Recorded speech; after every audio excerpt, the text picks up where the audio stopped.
नमस्कार दोस्तों। हम लोग अपने जीवन में फाइनेंशियल प्लानिंग को बहुत कम महत्व देते हैं। आइए एक एग्जांपल से समझते हैं कि फाइनेंशियल प्लानिंग का लाभ क्या होता है। ठीक है। दो व्यक्ति हैं, राम और श्याम, है ना। राम की 50,000 के आसपास तनख्वाह है मंथली, श्याम की 50,000 के आसपास की तनख्वाह है, यानी सालाना 6 लाख। ठीक है। राम क्या करता है कि भैया म्यूचुअल फंड बहुत हो रहा है, चलो एक SIP कर लेते हैं महीना का 10-15 हज़ार का। गूगल में सर्च मारता है कौन सा फंड बढ़िया रिटर्न दे रहा है, जाकर के एक SIP चालू कर देता है। और वहीं श्याम क्या करता है, एक फाइनेंशियल डॉक्टर यानी फाइनेंशियल प्लानर से जाकर के मिलता है। फाइनेंशियल प्लानर क्या करता है, उसका बैकग्राउंड देखता है, उसके ऊपर कोई लोन है कि नहीं, बहुत कुछ जांच समझ के करता है। लेकिन मोटा मोटा बताता हूँ फाइनेंशियल प्लानिंग होता क्या है। सबसे पहले फाइनेंशियल प्लानिंग में आता है एक टर्म प्लान। टर्म प्लान क्या होता है, बहुत सुना होगा। अगर आप महीने का 50,000 आज कमा रहे हो, तो कल आप नहीं है तो आपके घर में 50,000 रुपये आते रहना चाहिए, क्योंकि खर्च तो रुकेगा नहीं, आप रहो चाहे नहीं रहो। तो कम से कम 1 करोड़ का आपका एक टर्म कवर होना चाहिए। अब क्यों होना चाहिए, उसके ऊपर एग्जाम्पल समझते हैं। भगवान ना करे आप कल को नहीं हो, ठीक है। आपकी नॉमिनी आपकी वाइफ को कितना मिल गया, 1 करोड़ रुपये मिल गया। 1 करोड़ की आपकी वाइफ क्या करेगी, वो बैंक में चली जाएगी। किसी भी बैंक में आज औसत 6% का तो FD रेट है ही। तो क्या होगा, 1 करोड़ का 6% साल का कितना हो गया सर, 6 लाख रुपए। मंथ के कितने हो गए, 50,000 रुपये। यानी कि वो हस्बैंड नहीं भी तो उसे घर में कितना जा रहा है, हर महीने 50,000। वो आराम से अपने बच्चे को पढ़ा सकती है, जीवन जी सकती है। ठीक है। अब आप बोलोगे कि भैया ये वो तो हम लोग भी इंश्योरेंस ले रखे हैं, बहुत सारा प्लान, सेविंग प्लान, जिसमें अगर नहीं रहे तो मिलेगा। तो अधिकतर जो इंडिया में अभी लोगों के पास इंश्योरेंस है, वो सेविंग प्लान, नहीं रहने पे 10 लाख मिलेगा, 12 लाख मिलेगा, उससे ज़्यादा नहीं मिलेगा।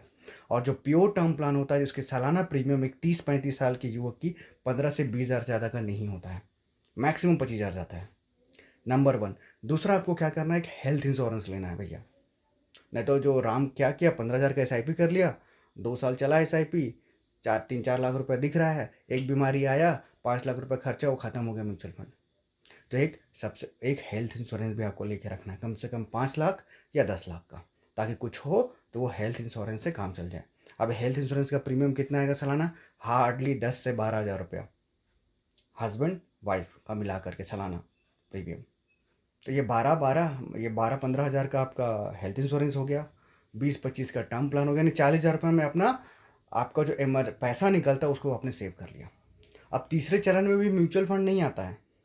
तीसरे चरण में भी आपको क्या करना है, एक इमरजेंसी फंड बनाना है।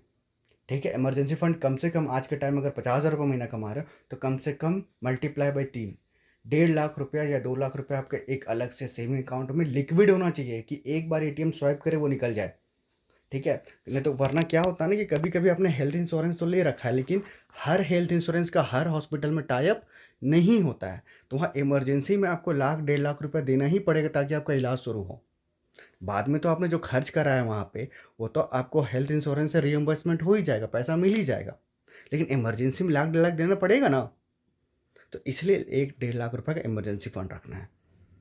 और एक इमरजेंसी फंड ऐसे भी काम आता है कि कल को मान लीजिए कि आपका आपने जॉब स्विच किया, अगर आप प्राइवेट सेक्टर में हो तो 2 महीने तक सैलरी ढंग से नहीं आती नोटिस पीरियड के कारण, तो उस समय भी आपका घर चलेगा। ठीक है। किसी से कर्ज मारने की ज़रूरत नहीं पड़ेगी। चौथे चरण में आकर के आपका SIP या म्यूचुअल फंड काम आता है।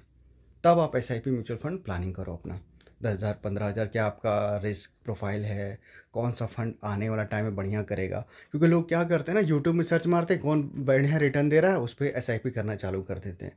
भैया वो रिटर्न दे चुका है, वो पास्ट परफॉर्मेंस की बात कर रहा है।